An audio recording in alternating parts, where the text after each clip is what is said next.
Welcome to Thoroughbred 360, insights, stories and strategy from the commercial world of thoroughbred racing with your host, Bruce Slade.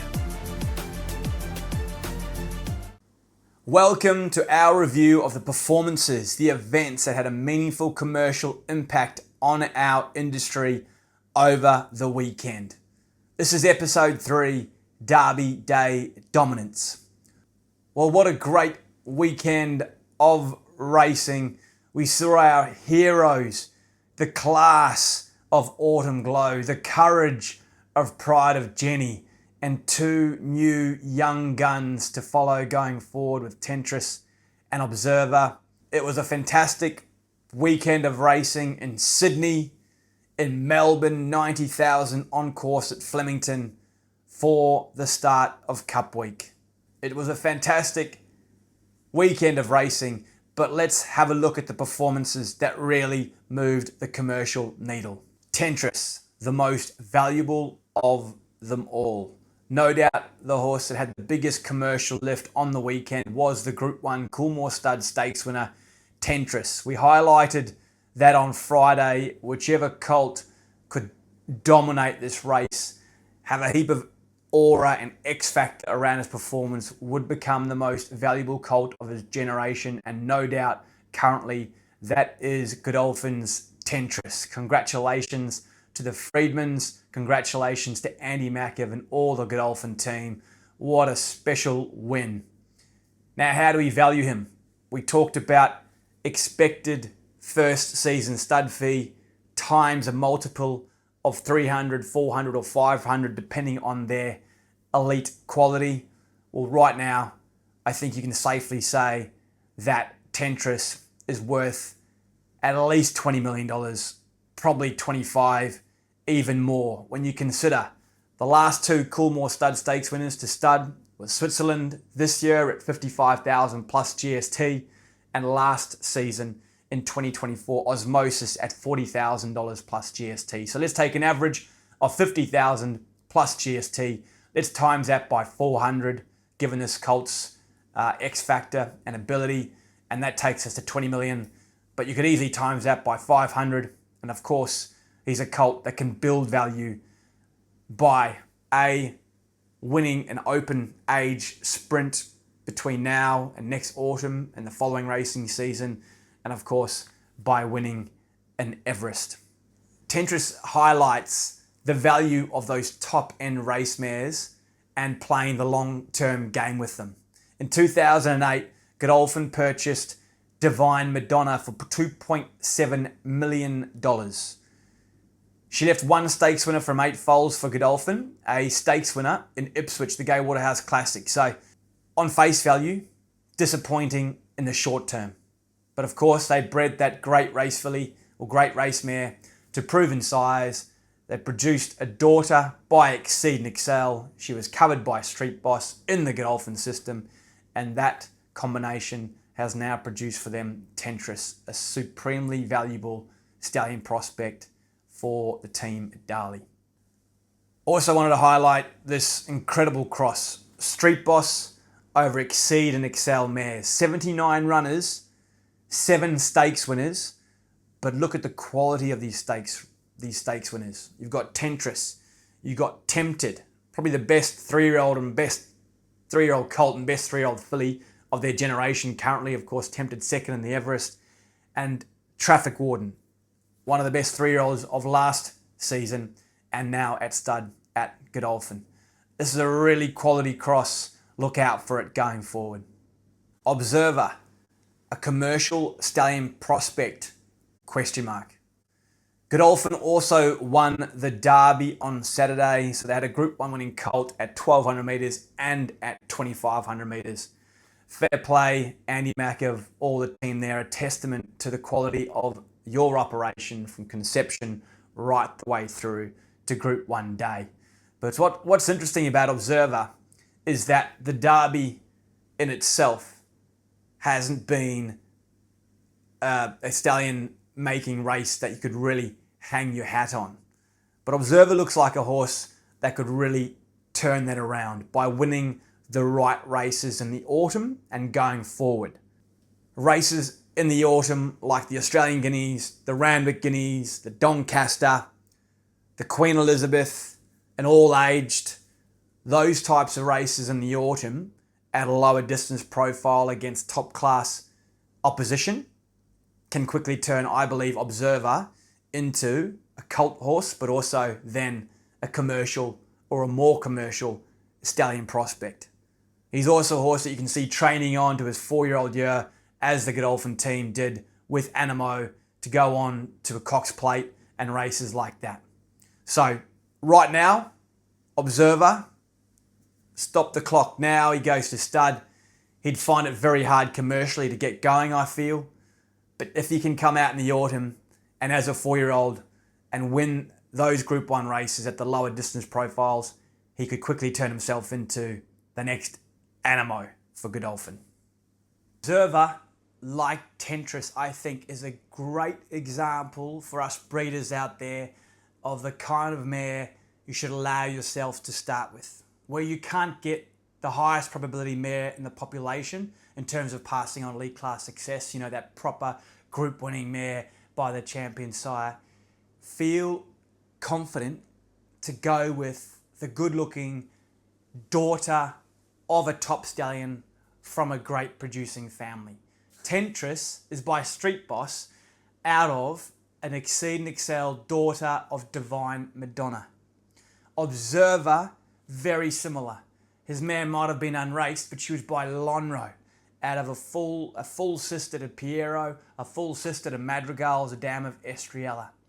So as we learn from these great breeding operations like Godolphin, where you don't or you can't start with the group winning mare, start with the unraced or untapped daughter of a top sire from a great family, and they can produce the goods as we've seen here. Street Cry and Sons. Street Cry's influence in Australia has been immense. We've talked about Street Boss already today, but INCANTO had another big weekend. Of course, Jimmy Star winning the Russell Balding after running third in the Everest behind Kaying Rising, who was out of a mare by INCANTO, and Jimmy Star, of course, by INCANTO too. The son of Street Cry, who stands with Sam and Katrina Williams in New Zealand at their LA stud, Little Avondale stud. Now INCANTO is a really interesting horse. He's a prolific sire of sprinter milers in New Zealand and Asia, but he's carried that success over to Australia, where historically it's been the middle distance New Zealand sires that have done well in Australia, and the sprinting sons, the likes of Volksrad, etc., have perhaps struggled against the Australian competition over the shorter trips. But INCANTO, with 14 stakes winners at somewhere around 7-8% stakes winners to runners in Australia, is clearly matching up. He's clearly an elite sire. Now, of course, INCANTO is aging, but fair play to Sam and Katrina. They, of course, now stand INCANTO's only son at stud so far, his Group 1 winner, Little Bros, who stood his first season in New Zealand this year. He's a young stallion. You'd love to see what he could do with some Reduced Choice, some Exceed and Excel, some quality Australian Danehill line genetics, because we've seen what Street Boss and Street Cry have been able to do with that line. INCANTO, being based in New Zealand, hasn't had much access to that blood, but he's done very well with, Savabeel, O'Reilly, etc. So no doubt Little Bros will have access to that. But gee whiz, if they can get him some Reduced Choice and Exceed blood as well, that could really be some extra power-packed dynamite genetically to see him carry on that successful sire line in Australasia. A quick touch on two great mares we saw win on the weekend. Firstly, Autumn Glow. She looks like a real star for Arrowfield, for the Waller team, for Australian racing. Currently unbeaten. She did it tough on Saturday and got the job done in that rich $10 million Golden Eagle. She is one that's building a Winx-like record now. For every time she remains unbeaten, the pressure will build, but so will the excitement, the public attention. She is going to be great for Australian racing, as is the courageous Pride of Jenni, who just is so brave. Congratulations to Mr. Thoroughbred, to Kira Ma and all his team. That win on Saturday was just wonderful for racing. Get a Good Feeling, $1.80 for the VRC Oaks.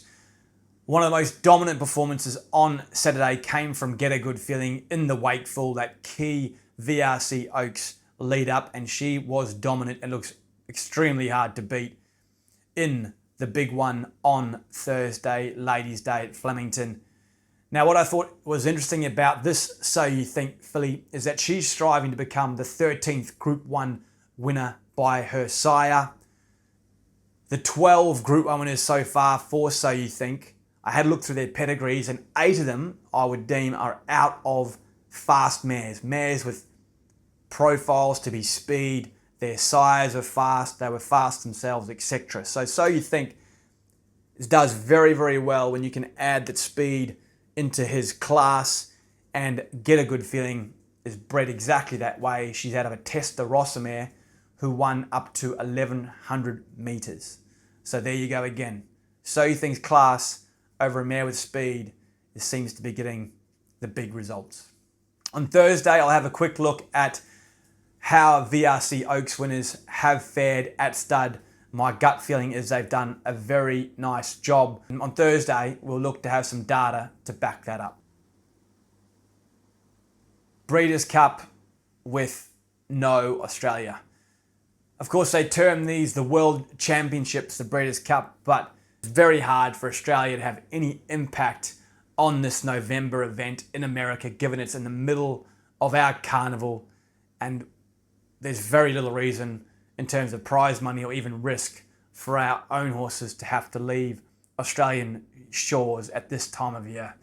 Hence, of the 14 Breeders' Cup champions crowned this year, 8 of them were American, 3 of them were Irish, 1 for France, 1 for England, and 1 big one for Japan. Forever Young winning the Breeders' Cup Classic. Great scenes. Great for that terrific racing nation, Japan, who obviously, probably of all the countries, travel more, contest more on all different kinds of surfaces right around the world. A real credit to all the Japanese breeding and racing scene. Forever Young, of course, most interestingly, has not secured a stud deal as yet. They haven't entertained offers yet. They are keen to race him on into next season. But as a winner of the Breeders' Cup Classic now, and of the world's richest race, the Saudi Cup, and of a Group 1 race in Japan, and an unlucky third in the Group 1 Kentucky Derby, you can see he is a high profile, high probability stud prospect that you can see US interests and Japanese interests really competing on strongly in the seasons or months to come.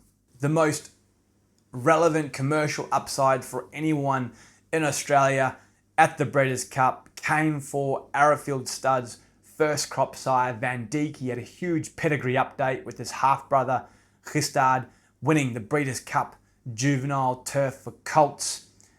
Interestingly, he is by Star Spangled Banner, that super successful racehorse and sire, Australian bred, and Gistard and Van Dijk out of a mare by, guess who?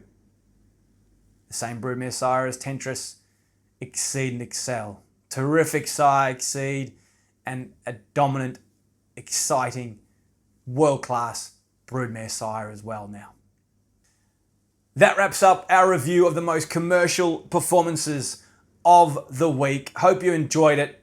Such great racing at this time of year. Please, any questions, any feedback, rip it through. We appreciate it all. Thanks for watching.